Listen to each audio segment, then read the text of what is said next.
Cockroach जनता पार्टीचे संस्थापक अभिजित दिपकेंनी भाजपमध्ये प्रवेशाची ऑफर आपल्याला मिळाली असा दावा केलाय।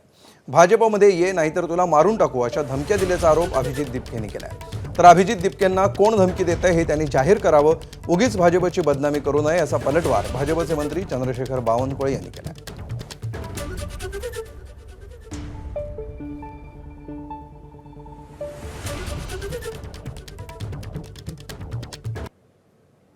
धमक्या आल्या होत्या की बीजेपी मध्ये सामील झाला तर बरे, नाही तर आंदोलन मागे घ्या, बरे नाही तर तुम्हाला ठोकू, आम्ही गोळ्या घालू। ही बीजेपीची प्रेमाचीच भाषा आहे, ही संघाची आणि बीजेपीची प्रेमाचीच भाषा आहे की तू ये नाही तर तुझं काहीतरी करून टाकू आम्ही। हे त्यांचं प्रेम हेच आहे, आई बापाचं पाहून घेऊ आम्ही, तुझ्या घरी जाऊन पाहून घेऊ। तर तुम्ही माझ्यावर काय करणार? तुम्ही माझ्या म्हणजे तुम्ही भीती एका 30 वर्षाच्या मुलाला, नरेंद्र मोदीच्या तर मला वाटतं मी नातवाच्या वयांचा असेल, अमित शहाच्या नातवाच्या वयाचा असेल मी, तुम्ही तुमच्या नातवाच्या मुलांना अशा धमक्या देतात, लाज वाटली पाहिजे तुम्हाला। म्हणजे काय करताय तुम्ही?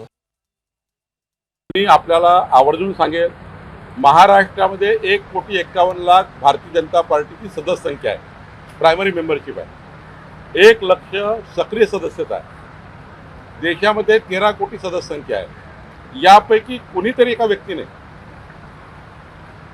माननीय दिपकेजींना भाजपमध्ये या त्यांना धमकी दिली असेल तर त्यांनी आम्हाला नाव कळवलं पाहिजे, आम्हाला खुलं नाव कळवलं पाहिजे।